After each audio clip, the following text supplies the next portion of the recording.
In 2018, Harley was entering the lucrative but very crowded adventure bike market. I was super excited. Adventure bikes and exploring the world on one has appealed to me well before I learned how to ride a motorcycle. But I was also skeptical. How could a brand so resistant to change compete with the likes of the Multistrada, the 1290 Adventure, Honda's Africa Twin, or the venerable GS? Despite the polarity of my feelings, I bought a Pan America Special in August of 2022. Let's go over the things you need to know before buying a Harley Pan America.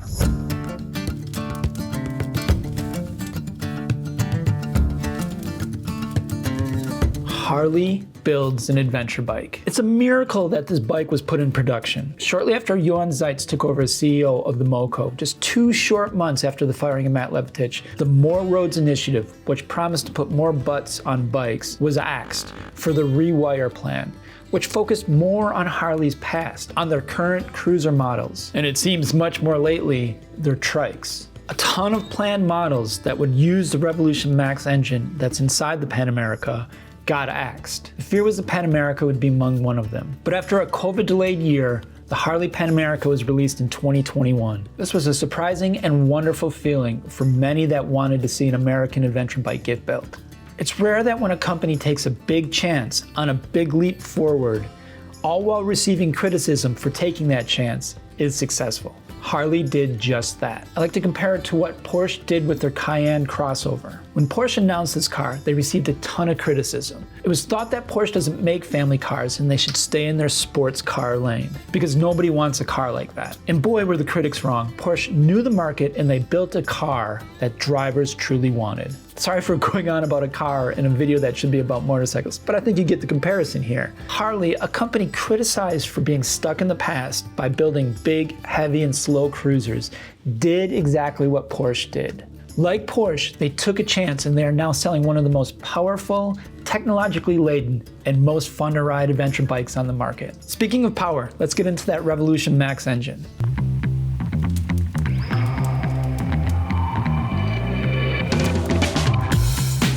The Revolution Max is an amazing mill and is a big leap forward for the Moco and puts them smack in the middle of the competition. The 60-degree dual overhead cam engine produces a whopping 150 horsepower at 9,000 RPMs and 90 foot-pounds of torque at roughly 6,700 RPMs. If you're coming from the tractor-like torque of one of Harley's big twin or M8 cruisers, that low-end torque may not be what you're looking for, but it is still plenty of low-end torque for exactly what an adventure bike needs. But that power at the top end makes it a dream for long-distance rides, and it is a ton of fun in the twisties. The Revolution Max isn't just an engine, it is a stress member part of the frame. While some question the use of a stress member frame on an adventure bike, it does significantly reduce weight.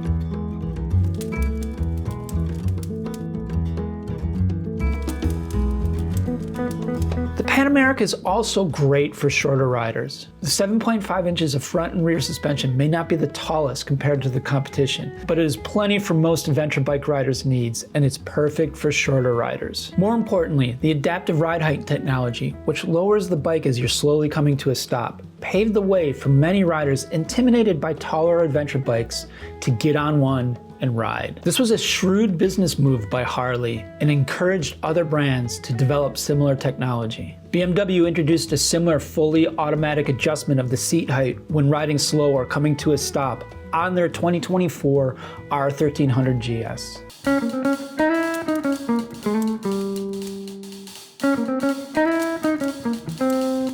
Talk about that transmission. It's super smooth. If you're one of the many cruiser riders getting on an adventure bike for the first time, that smooth transmission may not be what you're used to. Unlike many other Harleys, it doesn't clunk as you're shifting.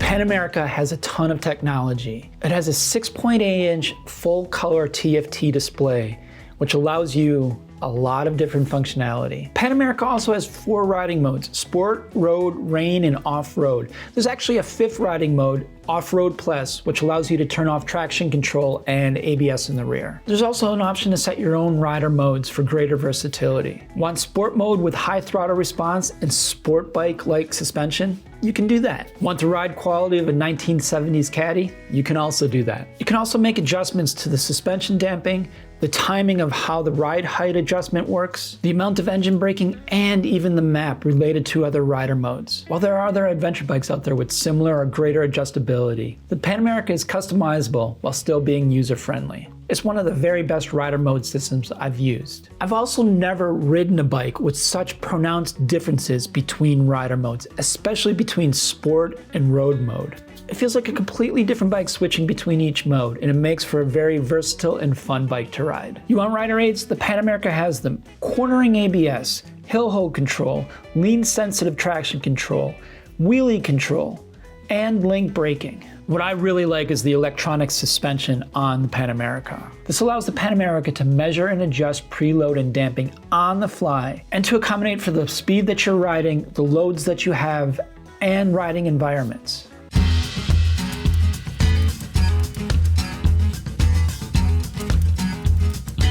The heart and soul of the Pan America is sport touring, and there are some features that cater to that style. The bike is comfortable to ride, and the seat is adjustable depending on your height and riding style. While some complain about the windshield being too flimsy, they did update it in the 2023 model. And the best feature is, especially for long distance riding, is that it is adjustable with just one hand. Pan America has a 5.6 gallon tank with a rated 46 miles per gallon. If you're doing the math at home, that will get you about 250 miles per tank. But if you're like me and ride a little bit more aggressively, you're not going to get anywhere near that. Also, the brake and clutch levers are adjustable for comfort or if you need different positions for on and off-road adventures. If you get the Pan America Special, it will include heated grips, a skid plate, engine guards, and even a center stand. All features that a lot of other manufacturers don't include.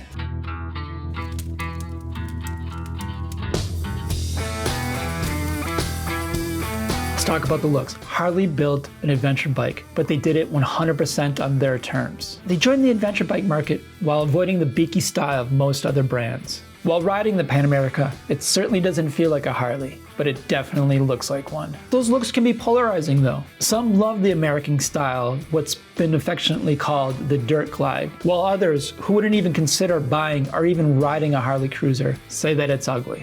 I'll just say that, with the exception of the Africa Twin, adventure bikes are ugly utilitarian vehicles. Appearances are often an afterthought. Harley did build a bike with the technology and riding styles of the adventure bike market in mind, but they definitely did it in their own way, and I have a lot of respect for that.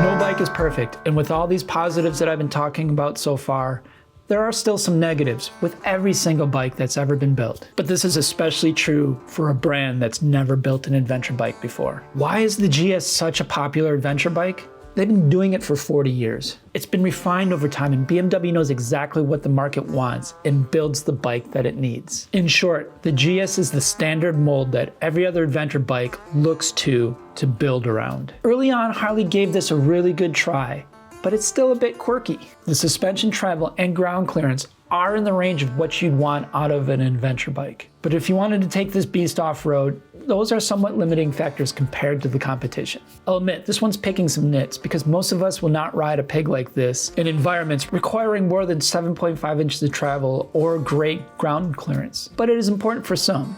While that stress member frame does save a ton of weight, it is a concern for durability on an adventure bike. Add that to the exposed radiator and the rectifier sneaking out of the skid plate, that can mean disaster on a gravel road or a water pass. Again, picking nits here, because if you're sticking to the pavement, these are non-issues. Because the Pan America is a stress member frame, Harley had to figure out where to mount the side stand. The result was a ridiculously stubby side stand, mounted in an awkward position. For shorter riders, it's harder to put that side stand down. Sometimes it feels like the bike's gonna fall over as you're setting it down on the side stand, especially in high camber spots. The Revolution Max engine, as I explained, is a wonderful mill, but it does produce a lot of heat. More heat, coupled with a 13:1 compression ratio of the Revolution Max engine, signals that there may be some issues with long-term reliability. We're still in the early stages of the Revolution Max engine, so this is not definitive, but it's most certainly not going to be as reliable as other adventure bikes with parallel twins that have a 10:1 compression ratio. And finally, all of the odd bike issues. In 2021, the first year of the model, the bike had a lot of startup issues and electrical issues. And while this seemed to have gotten fixed in later models, many 2022 models, including my own, still had a lot of these issues. Many owners still have unexplained startup, adaptive ride height, and electrical issues. My Pan America Special started having electrical issues right around 500 miles. And got worse when I sold it at 2,200 miles. Making the problem worse, many dealers often could not diagnose and fix these issues, leaving owners without their bikes for extended periods of time. I've had my own experiences taking my Pan America in to be fixed and being told that it was fixed only to have the issue come right back the next day, or often the same day.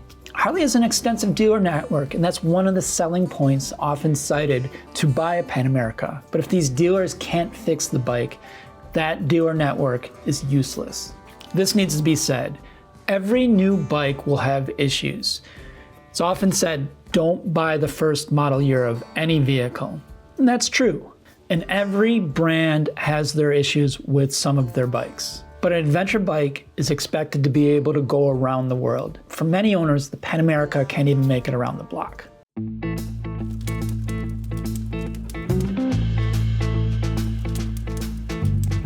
Is the Pan America right for you? The answer to that question depends on your riding goals. Pan America can tackle gravel roads, but if you're looking for a bike with huge off-road chops, look elsewhere. But if you want a versatile adventure bike that is good on gravel roads while still being sport bike fun on twisty roads, all while being able to handle long distance touring, the Pan America is perfect for you. Thanks for watching, everyone. Ride safe out there and keep your wheels rolling in the right direction. I'll see you in the next one.